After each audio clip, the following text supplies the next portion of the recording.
Hello दोस्तों, आपका स्वागत है हमारे इस YouTube चैनल में। इस YouTube चैनल के माध्यम से जो आपके स्क्रीन पे दिख भी रहा है कुछ स्टॉकों की एनालिसिस,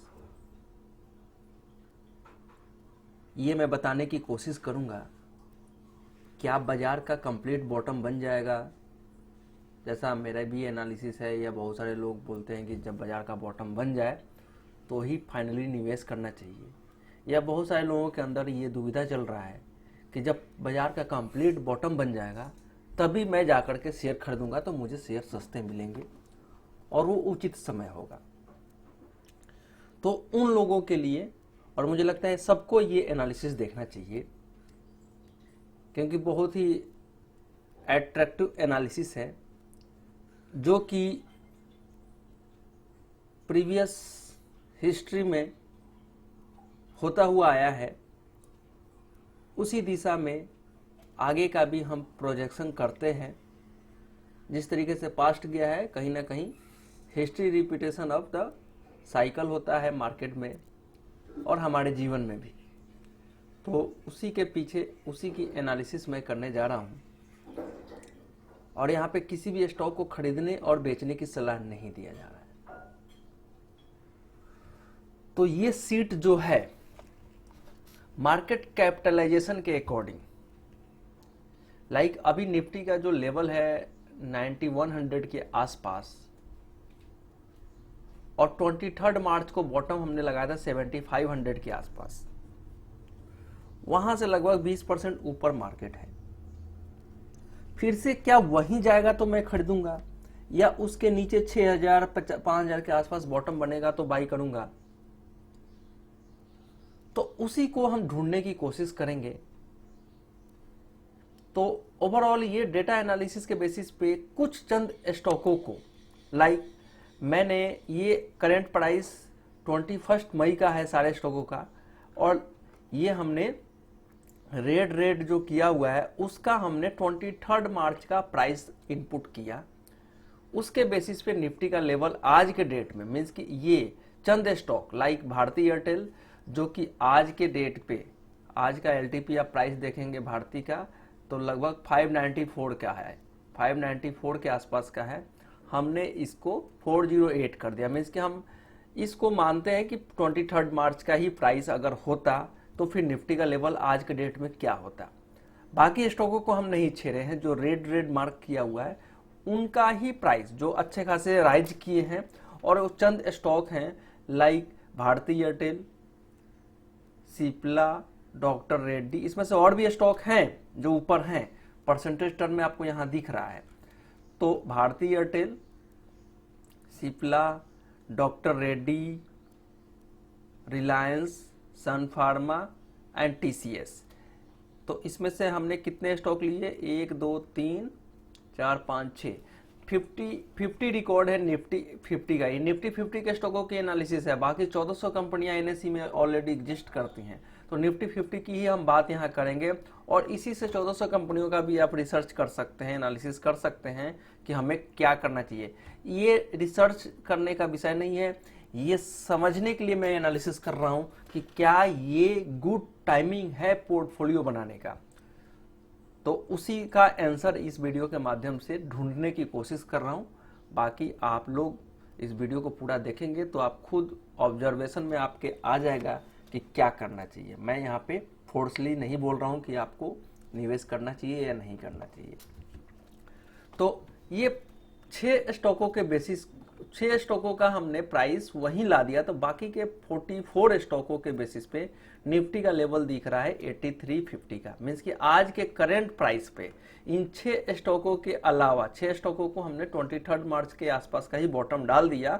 तो ये लगभग 8300 के बॉटम ये निफ्टी यहाँ पे दिख रहा है। और कुछ स्टॉक जैसे कि ब्रिटानिया का प्राइस है 45% राइज किया हुआ है। तो ब्रिटानिया को भी इनपुट करते हैं। कुछ स्टॉक जो अभी भी बढ़े हुए हैं, तो ब्रिटानिया का प्राइस हमने 2200 डाल दिया ऑलमोस्ट। इसको भी मैंने रेट कर दिया। ब्रिटानिया का इनपुट कर दिया हमने। और कौन सा स्टॉक है जो सबसे ज़्यादा राइज अभी भी है? हिंडाल्को। हिंडाल्को का प्राइस भी इनपुट करते हैं। हिंडाल्को कहाँ गया, 90 रुपीज का इनपुट कर दिया हमने।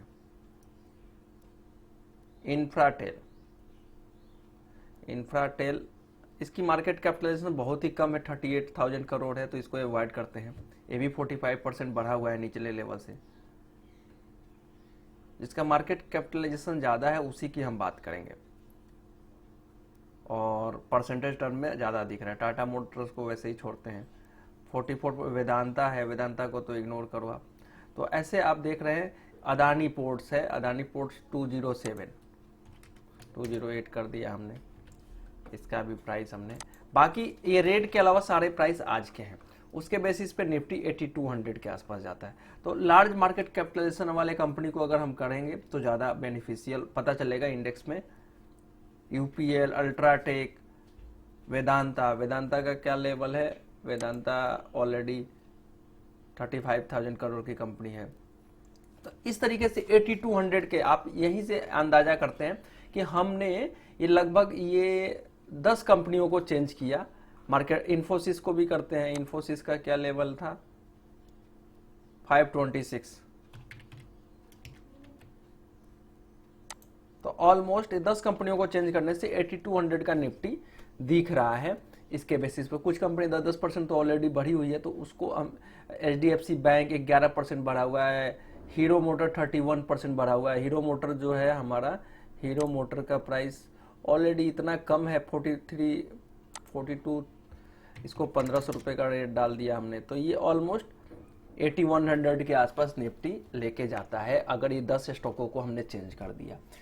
तो क्या ये सारी कंपनियां आज भी 8000 के लेवल के बेसिस पे ये ट्रेड कर रहे हैं? तो बिल्कुल हाँ। तो कुल मिलाकर के ये मेरा बताने का मकसद है कि आप यहां पे सोचेंगे कि 8000 के लेवल पे आएगा तो ही मैं खरीदूंगा। तो जो स्टॉक 8000 के लेवल के अकॉर्डिंग ट्रेड कर रहे हैं, जिनको हमने रेड नहीं किया, आप देखेंगे एशियन पेंट्स मात्र 5% ऊपर ट्रेड कर रहा है अपने 23 मार्च के लो से। ये 5%, एक्सिस बैंक 15%, बजाज ऑटो 36%, जो ज़्यादा बढ़े हुए उनको छोड़ दीजिए। बजाज फाइनेंस 12% नीचे ट्रेड कर रहा है। BPCL 16% मात्र ऊपर चल रहा है। ब्रिटानिया तो हमने चेंज किया हुआ, सिप्ला तो ऑलरेडी हमने चेंज किया है। कोल इंडिया -2%, डॉक्टर रेड्डी भी हमने चेंज किया हुआ है, इसलिए जीरो दिख रहा है। ऑलरेडी ये 3900 के प्राइस है, तो चेंज किया उसका 0% दिख रहा है। जैसे हमने यहाँ प्राइस चेंज किया तो 0% दिखेगा। गेल 12% मात्र, Grasim 21%, एशियर technology 28%, HDFC 5%, HDFC bank 11%। तो ऐसे बहुत सारे स्टॉक जो हैं 8000 और 7500 के लेवल पे जो प्राइस था वहीं पे ट्रेड कर रहे हैं, और बहुत सारे स्टॉक 50% के रिटर्न दे रहे हैं। और लार्ज मार्केट कैपिटलाइजेशन वाले को अगर हम केवल 5-10 कंपनियों को चेंज करते हैं तो लगभग हम उसी लो के आसपास निफ्टी ट्रेड कर रहा है। अब इस बात का एनालिसिस करने के पीछे एक छोटा सा इंफॉर्मेशन शेयर करना है कि ये बाजार को, जिनको ये लग रहा है कि बाजार का फाइनल बॉटम बन जाएगा तो ही मैं लूंगा, तो इसी इंडेक्स के लेवल पे हो सकता है कि इंडेक्स 9000 का दिखे, लेकिन बहुत सारे स्टॉक यहाँ पे बॉटम बना चुके होंगे। तो ओवरऑल मेरा ये बताने का मकसद है, जैसे कि मैंने पिछले साल के सितंबर में और नवंबर में और दिसंबर में, सितंबर के महीने में बोला था कि बाजार यहाँ से बाउंस करेगा और जनवरी के बाद एक गिरावट आएगा जिसमें बहुत सारे स्टॉकों का बॉटम बनेगा, नए डाउन ट्रेंड में जाएंगे, जिसमें से मार्च में कुछ स्टॉकों का बॉटम आउट हो जाएगा, कुछ स्टॉकों का मई में बॉटम आउट होगा, और कुछ स्टॉक जो हैं नवंबर और अगले साल के जनवरी में बॉटम आउट होंगे।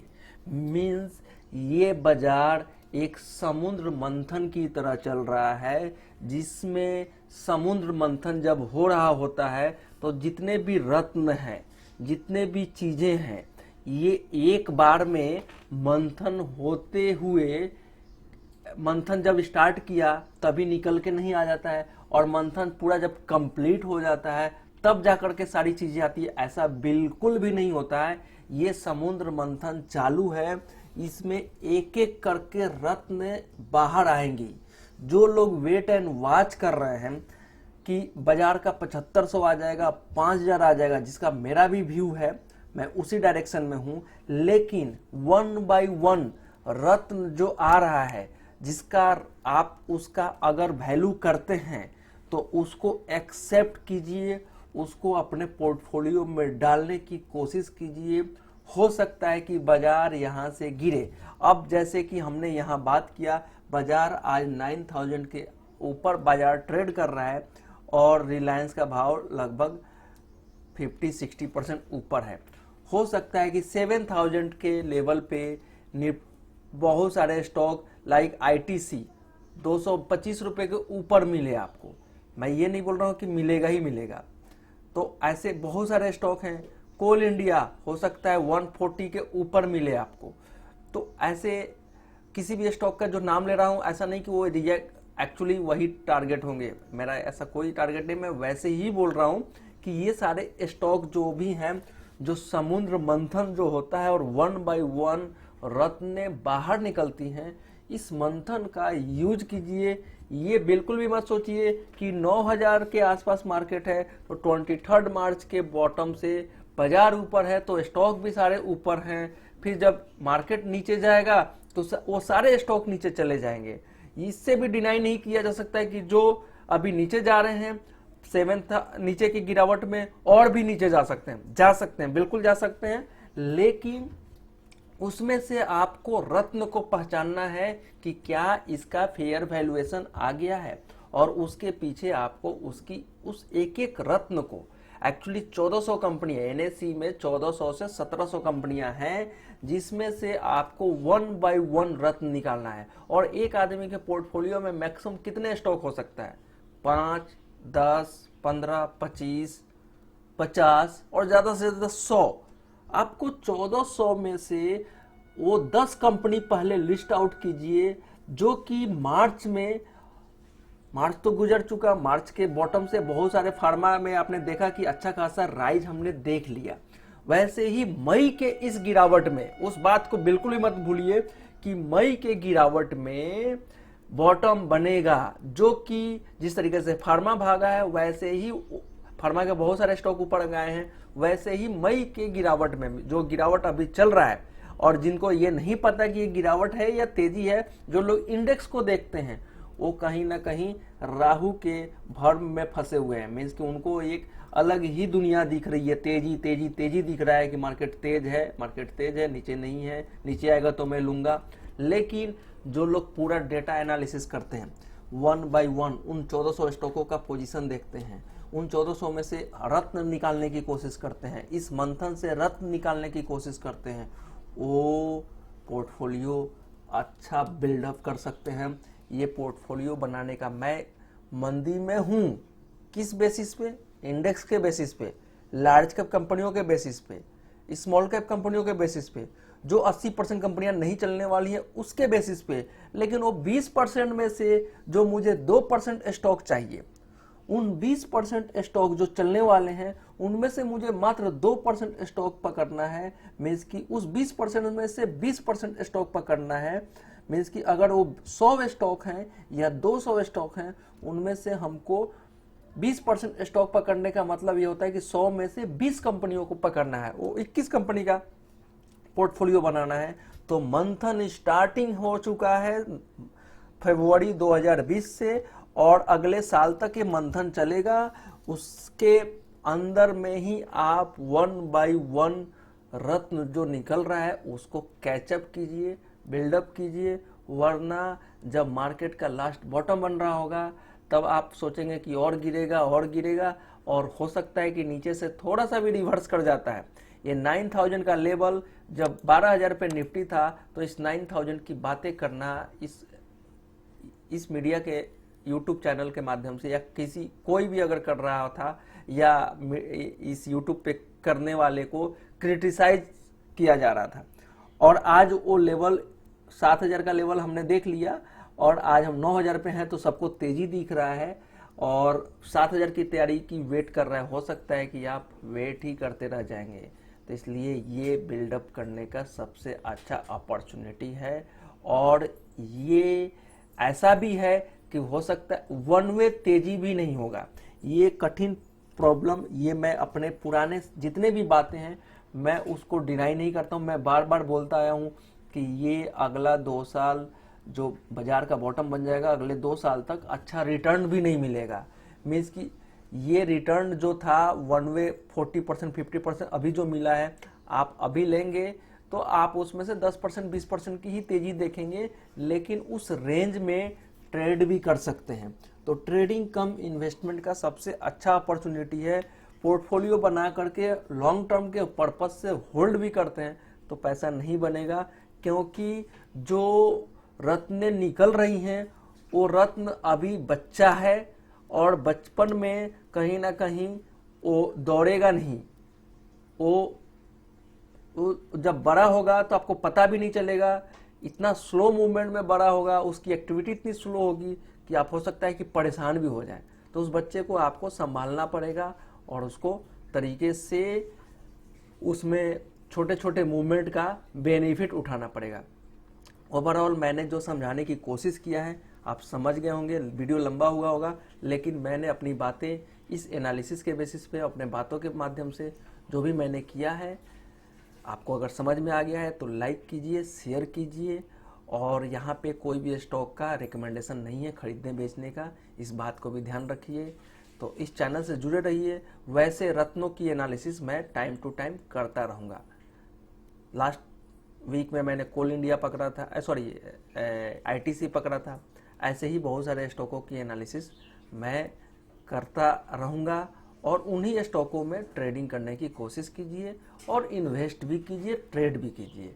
क्योंकि राइज आता है 10% 5% तो उसका प्रॉफिट बिल्कुल उठाना ही चाहिए। ये मार्केट बोला ना, बच्चा है, वो बच्चा ऐसा नहीं कि पूरा एक्टिव हो जाएगा, वो दौड़ता ही रहेगा, ठहरेगा, गिरेगा, फिर चलेगा, उठेगा, बैठेगा, सोएगा, सारी चीज़ें एक्टिविटी होगी। उस रत्न को पहचानने की कोशिश करना है, और उसी रत्न को पहचानने के लिए इस YouTube चैनल के माध्यम से मैं आप लोगों के बीच बीच में उस रत्नों का एनालिसिस करता रहूँगा।